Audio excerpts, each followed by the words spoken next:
Class 10 math है, chapter 6 त्रिभुज। त्रिभुज का कुछ परिचय देखते हैं। इंट्रोडक्शन। परिचय मतलब करना का है सर्वांगसम।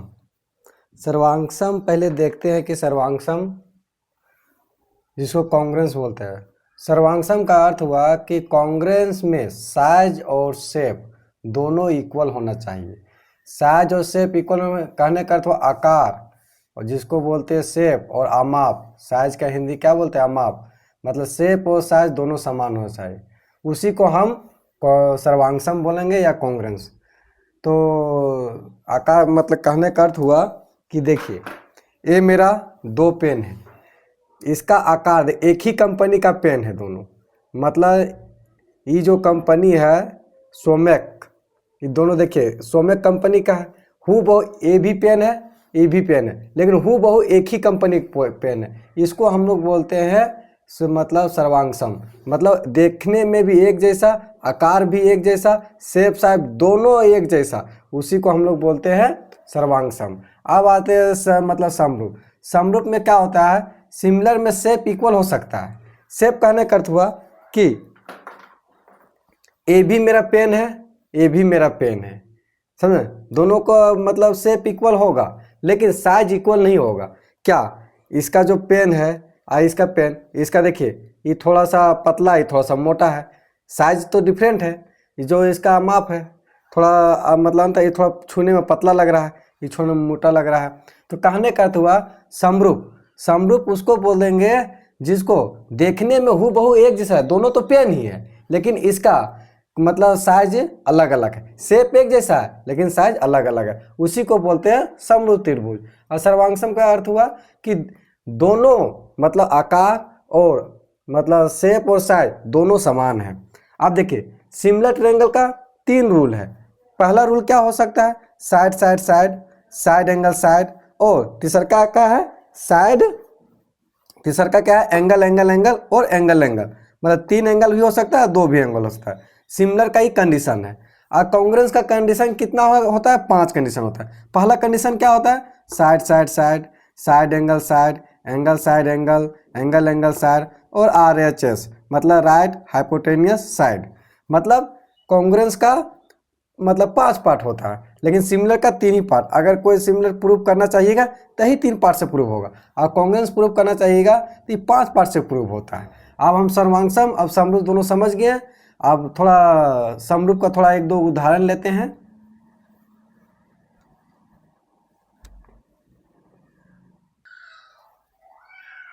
अब नोट में देखते हैं क्या, 2 कॉन्ग्रुएंट ट्रायंगल सिमिलर हो सकते हैं। मतलब दो अगर सर्वांगसम है तो समरूप हो सकते हैं, लेकिन 2 सिमिलर ट्रायंगल्स कभी कॉन्ग्रुएंट नहीं होगा।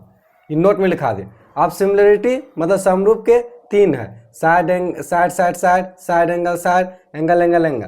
कहने का अर्थ हुआ कि ABC में और PQR में कैसे लेते हैं? AB बटे PQ।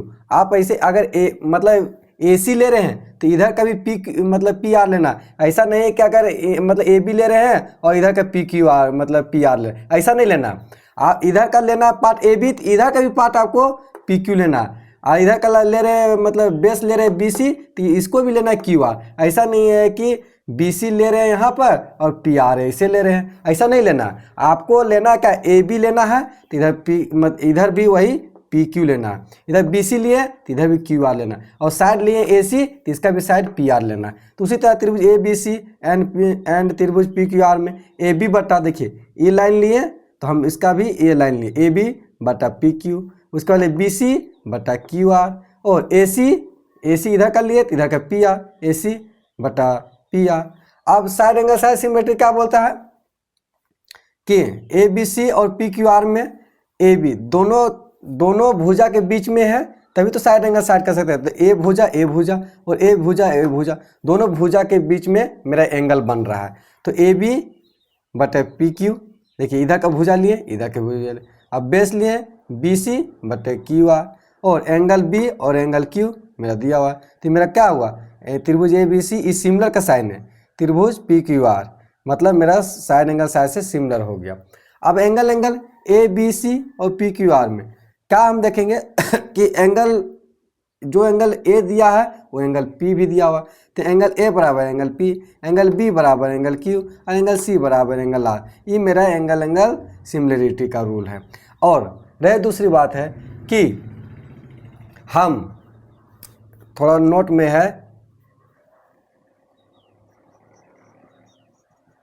नोट क्या है कि हम कभी भी कॉन्ग्रुएंट ट्रायंगल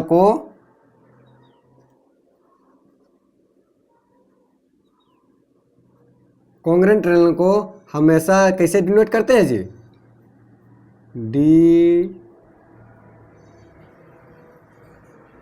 कैसे डिनोट करते हैं, हमेशा उसको 2 डैश देंगे और ऐसे लिख देंगे। और सिमिलर ट्रायंगल को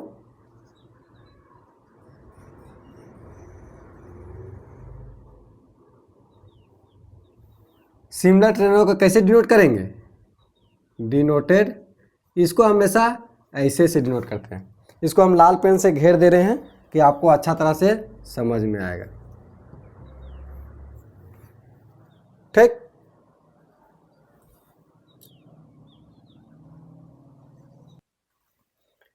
समरूप की कुछ आकृतियां जैसे एग्जाम्पल में लिए, जैसे वृत्त है, तो बड़ा वृत्त है, उसके बाद एक छोटा सा वृत्त है, उसके बाद इससे छोटा सा वृत्त लिए। ये क्या है, वर्ग है, तो एक बड़ा वर्ग लिए, छोटा वर्ग लिए है, उसके बाद एक छोटा सा त्रिभुज है, बड़ा त्रिभुज है, इसके बाद इससे छोटा सा त्रिभुज है, उसके बाद इससे छोटा से, मतलब देखने में एक जैसा लग रहा है, इसी को हम समरूप बोलेंगे। लेकिन इसको हम कभी भी कॉन्ग्रुएंट नहीं बोल सकते हैं, कभी इसको सर्वांगसम नहीं बोल सकते हैं। ये हमेशा मतलब समरूप हो, देखने में एक जैसा होगा लेकिन साइज अलग अलग होगा। ये मेरा समरूप का साइन होता है, ये मेरा क्या होता है, समरूप का साइन। और कॉन्ग्रुएंट का साइन कैसे होता है, ये हो गया मेरा कॉन्ग्रुएंट का साइन, 2 डंडल उसके ऊपर में ये, वो मेरा कॉन्ग्रुएंट का साइन हो जाता है।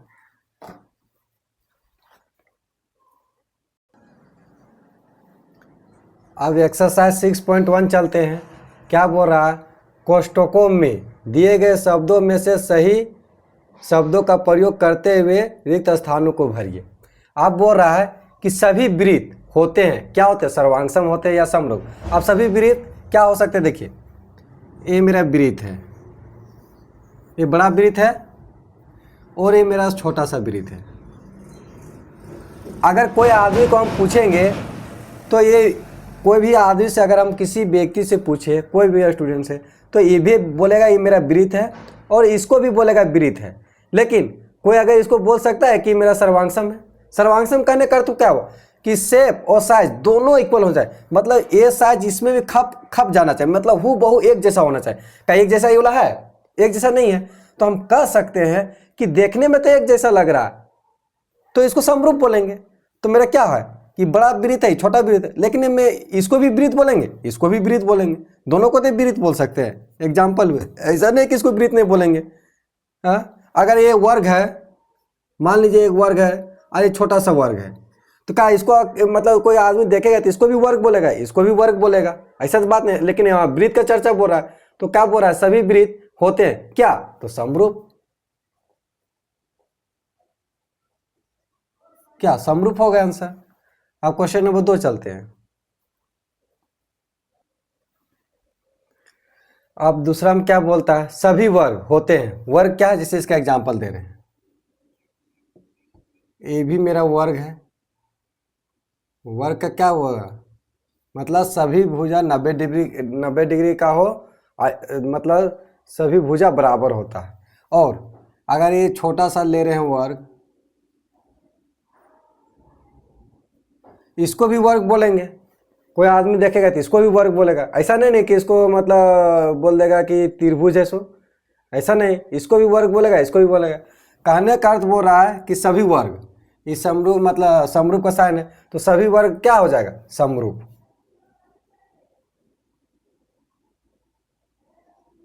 समरूप।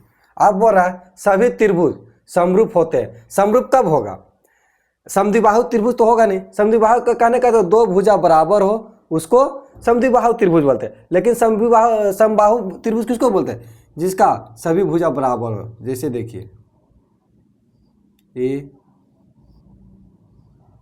ये भी मेरा एंगल 60 डिग्री का होगा, ये भी 60 डिग्री का होगा, ये भी 60 डिग्री का होगा, ये भी 60 डिग्री का होगा, ये भी 60 डिग्री का होगा, ये भी मेरा 60 डिग्री का होगा। तो कहने का तो बोल रहा सभी त्रिभुज समरूप होते हैं, मतलब समबाहु त्रिभुज होगा। कौन सा होगा यहाँ पर? समद्विबाहु नहीं होगा, समबाहु होगा।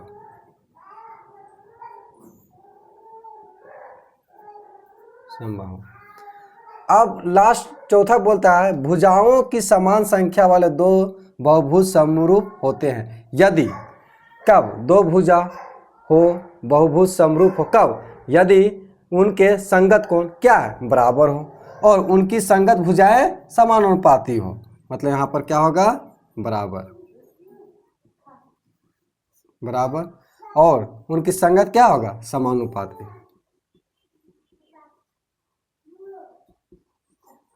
समानुपाती। अब क्वेश्चन नंबर 2 चलते हैं।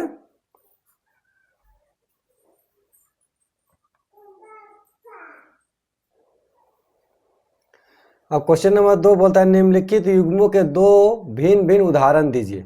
मतलब समरूप का दो उदाहरण और ऐसी आकृतियां जो समरूप नहीं है।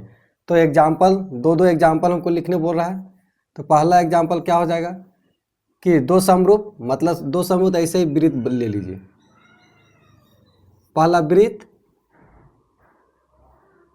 ये भी सिमिलर हो जाएगा, छोटा वृत्त। और दूसरा काम क्या हो सकता है? वर्ग, ये भी है समरूप आकृति। ये दोनों क्या है? समरूप आकृतियां का उदाहरण दो हो गया। अब हमको बोल रहा है ऐसी आकृतियां जो समरूप नहीं है। क्या बोल? जो समरूप नहीं है, कहने मतलब एक ले लीजिए चतुर्भुज,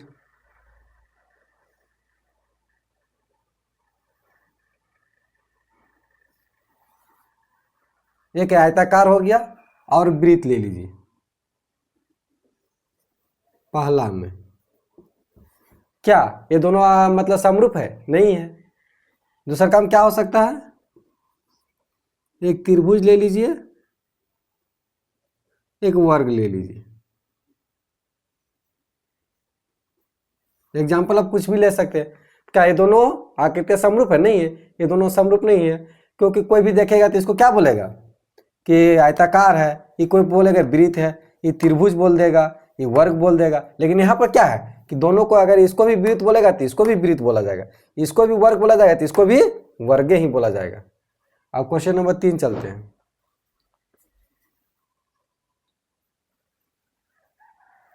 अब क्वेश्चन नंबर 3 है बताए कि निम्नलिखित चतुर्भुज समरूप है या नहीं। अब वैल्यू दिया हुआ है, एस आर का 1.5 दिया हुआ है, आर क्यू का 1.5 दिया, पी क्यू का भी 1.5 दिया, और एस आर का 1.5 मतलब 1.5, इसका भी 1.5, इसका भी 1.5, इसका भी 1.5, और डी सी 3, सी बी 3, इसका भी 3। हम क्या निकालते? एस आर बटे डी आर, मतलब ये भुजा लिए तो इसका भी ये भुजा लिए, तो 1.5, ये पॉइंट को उड़ाए, नीचे आ गया 10। अब मतलब 10 को इसको मल्टीप्लाई किया 30 हो गया, तो 15 दूनी 30, तो हुआ का 1/2।